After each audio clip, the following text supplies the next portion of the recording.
tutti antifascisti! Siamo tutti antifascisti!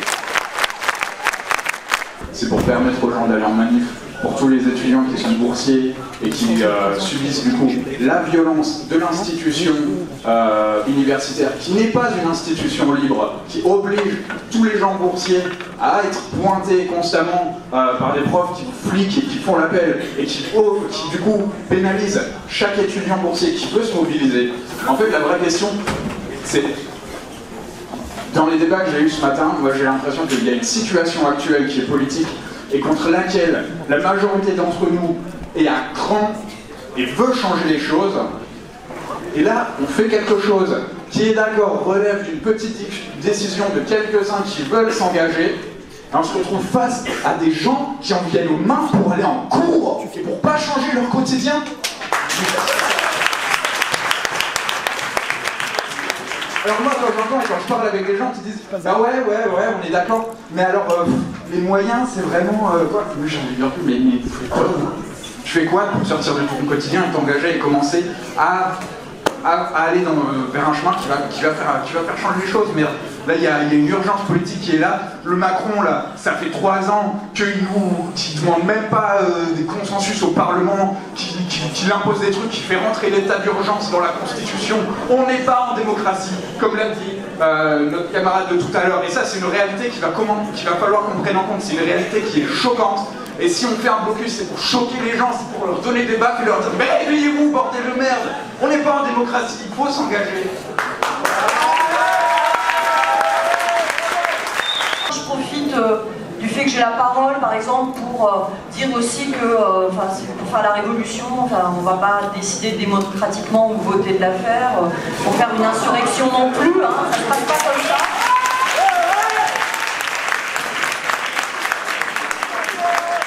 Ça s'est jamais passé comme ça au cours de l'histoire, il faut réviser un petit peu ces leçons d'histoire.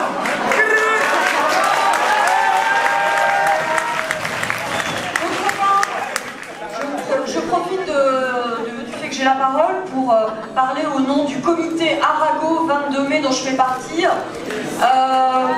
Vont avoir lieu très bientôt les procès le procès d'un certain nombre d'interpellés. Vous êtes tous appelés à... je vous invite tous à venir soutenir les interpellés, les inculpés qui vont passer en procès pour des motifs complètement scandaleux et délirants comme intrusion dans un établissement en vue de commettre des dégradations ou troubler l'ordre public. Donc on n'est pas en démocratie, c'est ça aussi le problème, il faut bien comprendre. Si les gens passent en procès simplement en vue d'intention, alors qu'ils sont restés 20 minutes en tout et pour tout debout dans la cour d'un établissement, le lycée Arago en l'occurrence, c'est qu'il y a quand même un gros problème et on ne va pas demander l'autorisation pour défendre ces gens, aller les soutenir ou je ne sais quoi. Voilà, donc appel à rassemblement, donc devant, dans le TGI, deux dates à noter. Vous pouvez trouver ça en ligne sur Paris Lutte Info, sur Démosphère. Vendredi 19 octobre à 13h30, donc devant et dans le TGI, venez très nombreux. Et lundi 22 octobre à 9h pour soutenir les interpellés qui passent en procès. Ce sont des procès politiques, c'est scandaleux, il y a des procès politiques et il y a des prisonniers politiques en France aujourd'hui. Donc cet après-midi...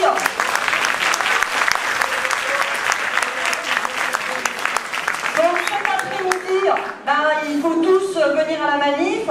On peut se retrouver dès 13h à Vavin avec par exemple les postiers en grève, les ex-cheminots en grève, les lycées mobilisés, en particulier donc les lycées professionnels. Il y a une réforme épouvantable en cours, la réforme du bac et du lycée aussi qui va laminer en particulier les classes populaires. Ensuite, il y a appel à rassemblement à 17h30 place de la Contrescarpe pour un Benalla apéro. Venons nombreux aussi. N'oublions pas que Benalla est en liberté.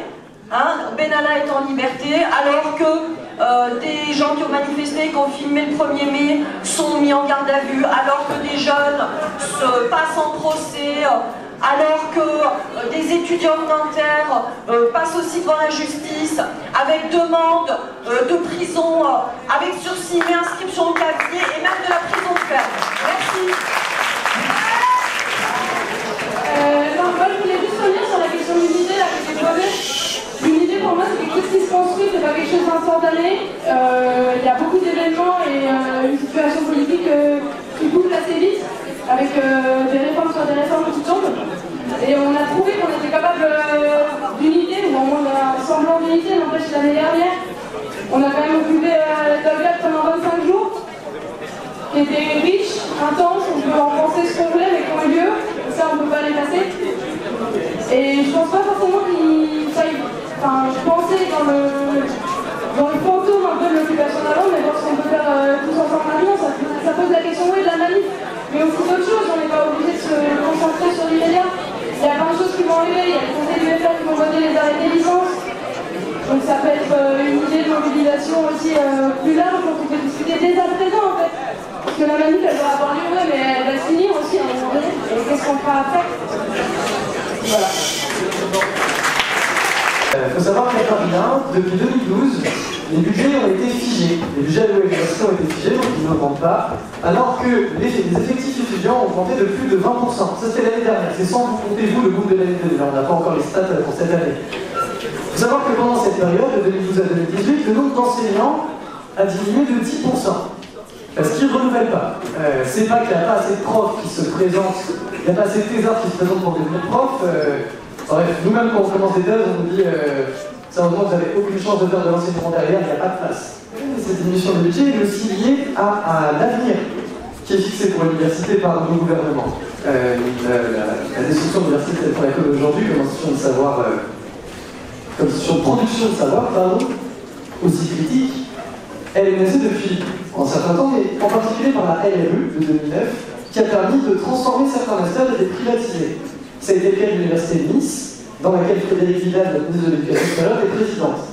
Les masters de biologie de l'université de Nice ont été privatisés, les tarifs sont passés de 400 € à 3 500 € par an, enfin bref, voilà. Et juste après ça, 6 mois plus tard, il est devenu ministre. Donc, à un moment, soit on nous prend complètement pour des cons, soit on coupe les budgets pour que l'université en tant que service public soit démolie, pour après la privatiser, comme exactement ce qu'ils ont fait avec France Télécom qui est devenu Orange, comme SNCF, comme l'ensemble des services publics qui sont d'abord coupés au niveau du budget, et ensuite, après on dit qu'ils sont pas efficaces, on les privatise. Donc à un moment, alors, il faut aussi se dire que là, on ne joue pas seulement pour la compensation, on joue juste pour l'existence de l'université en tant que service public, et en tant qu'institution de savoir indépendante. Et libre et gratuite, ou plus ou moins gratuite. Voilà, je sais pas, personnellement je suis prêt à tout quoi. C'est juste, je suis prêt à tout. Et désolé si on fait chier, mais c'est pour ça. Ouais. À l'université, ou viendraient à l'université pour avoir des diplômes qui leur permettraient d'avoir du travail. C'est bien ça qu'on entend depuis, je sais pas, président. C'est pas vrai. C'est pas vrai. Alors, c'est pas pour vous décevoir. On vient à l'université pour être intelligent. Et c'est pour ça qu'il y a des universités dans les pays développés. Parce que sinon, je ne sais pas si vous avez vu un film qui s'appelle Idiocratie, mais c'est comme ça que ça se termine. Regardez, Idiocratie. Donc, ça, c'est la première chose. Donc, ça veut dire que, quelle est la place des mouvements sociaux à l'intérieur de l'université? La place des mouvements sociaux à l'intérieur de l'université, c'est pour se muscler l'intelligence. Parce que, qu'est-ce qui se passe quand vous rentrez dans une AG? Là, il y a des gens qui n'ont pas votre point de vue. Ils n'ont pas votre point de vue, ça veut dire que ça vous force à vous questionner. Et ça, c'est pas quelque chose qui est un blocage du savoir, c'est une libération du savoir.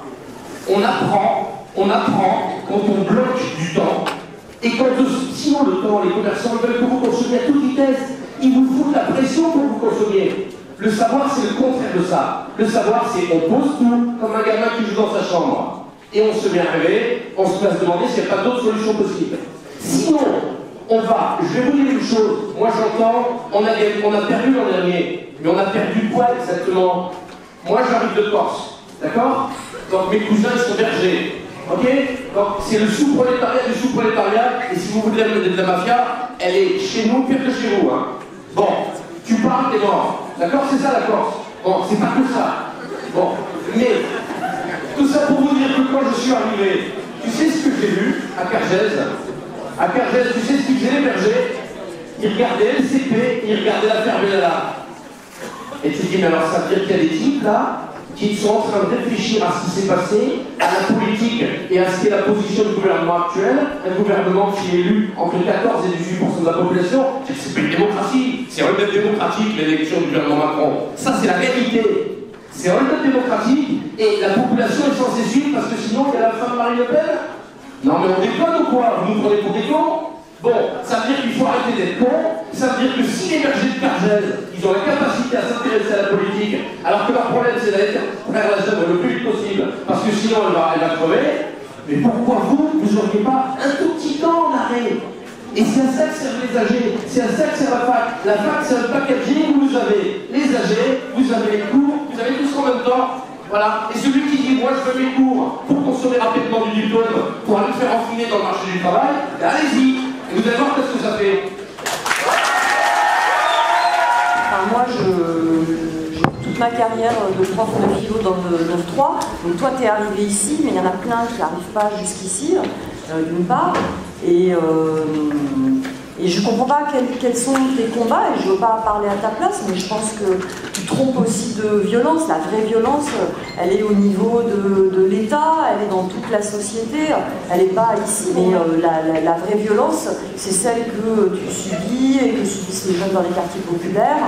Et pour quelques personnes qui arrivent ici, la broyeuse Parcoursup, elle empêche, et elle va empêcher encore plus énormément de personnes d'arriver ici. Donc je ne pense pas qu'on est unis, je pense qu'on lutte, on lutte pour toi, pour les gens comme toi, et je ne me sens pas particulièrement privilégiée non plus avec mon salaire de prof du secondaire de misère. Enfin voilà, voilà, merci.